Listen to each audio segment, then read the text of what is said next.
자본론이 악마의 서인 이유. 세상에서 가장 많이 팔린 책은 성경이라고 합니다.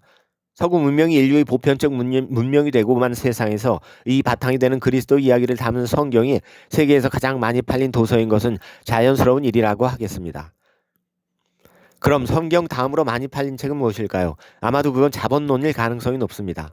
그런 통계를 내고 있는 정보지들이 꽤 많습니다. 자본론이 많이 팔렸다는 것은 그만큼 그것이 근대 세계에 미친 영향력이 컸다는 사실을 짐작케 합니다. 가장 크게 영향을 미친 경우는 아마도 러시아일 것입니다. 러시아는 그 영향으로 소련 연방이라는 탈근대 국가로 재탄생했습니다. 탈근대 국가인 소련은 70여 년 만에 막을 내리고 다시 근대 국가로 턴 어라운드 하였으나 그 유산은 중국으로 이어져 중공이란 반은 봉건이고 반은 탈근대인 기이한 국가를 탄생시켰습니다. 자본론이 근대 사회에 심대한 영향을 미쳤음을 알 수 있으나 실상 자본론 자체는 반근대 담론입니다. 근대의 파괴와 재설정이 그 근본 취지요 목적으로 되어 있는 때문입니다. 근대를 부당으로 규정짓고 탈근대, 포스트 모던을 지향한 것이 자본론이라는 책의 본색입니다. 근대를 파괴하자는 책이 근대 세계에서 가장 잘 팔리고 가장 많이 읽혔다고 하는 것은 정말이지 근대 세계의 아이러니입니다. 막스의 스승격인 헤겔은 근대 세계를 기독 문명이 완결체로 인식합니다. 기독 역사의 종언이고 서구 근대 세계라고 보았던 것입니다. 그러나 막스는 이를 비웃었습니다. 모순투성이 근대가 어떻게 근대의 완성이냐는 것이었습니다. 막스가 본 모순은 경쟁하는 자본이었습니다. 경쟁하는 자본이 세상의 주인이어서는 근대 세계는 모순에서 벗어날 수 없고 결코 역사의 완결이 될 수 없으며 완성이었어도 안 된다고 본 것입니다. 그래서 막스는 경쟁하는 자본을 깨부수고 독점 자본의 실현을 모색했습니다. 경쟁을 깨부수고 자본을 한 곳으로 모아 독점화하면 자본주의 모순이 해결되고 자본주의는 해체된다고 보았습니다. 이처럼 완전 독점 자본이 자본론의 결국인데 완전 독점 자본이 앞으로 어떻게 될 것인가에 대해서는 침묵하고 있습니다. 프롤레타리아의 지도하에 놓여지게 되며 사라지든가 아니면 무색무취의 풍요로움이 되어 능력만큼 일하고 원하는 만큼 받는다고 애매하게 결론 짓습니다. 그게 자본론이 꿈꾸는 공산사회였습니다. 막스가 헤겔의 정신관념론에 대하여 유물론을 들고 나온 것은 정신에 의한 역사의 변증, 그 완성을 깨부수기 위하여서였다는 오해가 지배적입니다. 유물론에 기반할 때 완성되고 종결된 것처럼 보이던 서구 기독 문명이 또 한 번의 숙명적 혁명, 즉 최종 혁명의 에로의 길로 열리게 되기 때문이었습니다. 그러나 혁명을 위한 길을 열기 위하여 유물론을 가져온 게 아니라 유물론을 이 세상에 들이기 위하여 혁명을 이용했다고 보는 것이 더 타당합니다. 이 관점이 막스에 대한 오해의 수정이 됩니다. 자본론이 악마의 서가 되는 이유는 크게 세 가지쯤으로 요약되지 싶습니다. 첫째는 자본론 역시 구원의 서, 즉 인류의 구원을 다루고 있는 책이라는 점입니다.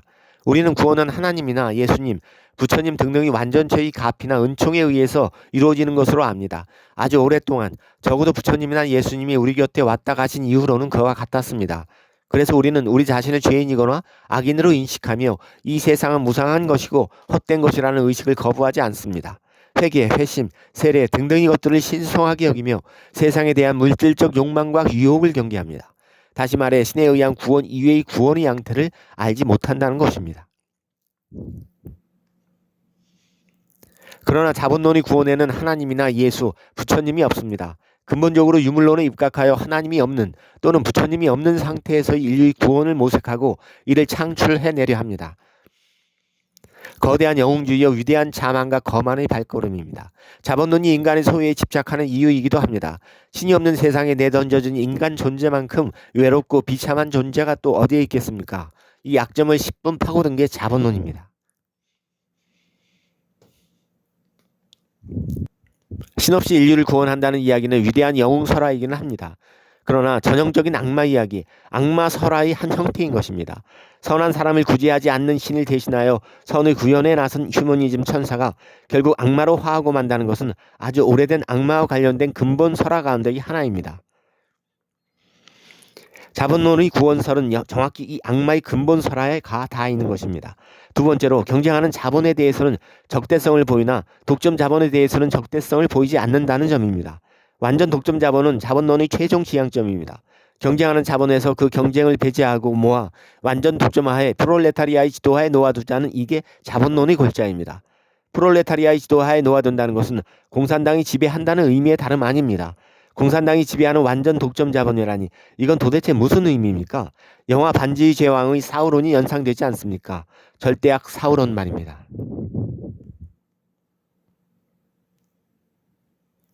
셋째는 고대로부터 악신으로 알려져 온 존재가 바로 바알입니다.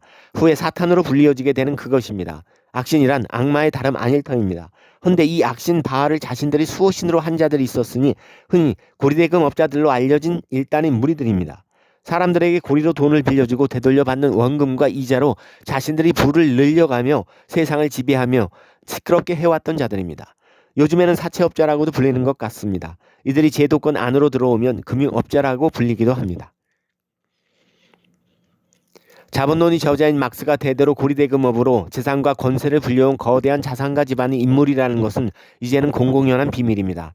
막스 자신이 귀족의 영예와 결혼한 인물이며 엥겔스라는 꽤 잘나가는 사업가를 자신의 가신처럼 평생 부려먹고 산 인간이기도 합니다. 또 당대의 사탄교라는 악마교와 연결되어 있다는 것도 적잖이 드러나고 있는 사실입니다. 오늘날 막스의 자본론은 탈근대 담론, 즉 포스트 모던 담론의 시작점으로 평가받습니다. 모든 포스트 모던 담론은 그 뿌리를 막스의 자본론에 두고 있다는 것입니다. 다시 말해 그 근본이 유물론에 입각해 있는 것입니다. 오늘날의 담론 시장은 포스트 모던 담론이 지배합니다. 막스주의로부터 시작해 신좌파, LGBTQ 성담론, 세계화 담론에 이르기까지 세계의 모든 지역의 담론 시장은 이들이 지배합니다. 대학은 그 중에서도 핵심으로 이들 담론들이 교회와 같은 곳이라고 할 수 있습니다. 유물을 신봉하는 교회라고나 할까요? 세계가 이렇게 불안해지고 위험해지고 어처구니 없어진 이유일 것입니다. 오늘 이야기는 여기까지입니다. 다음 시간에 다시 만나기로 합시다.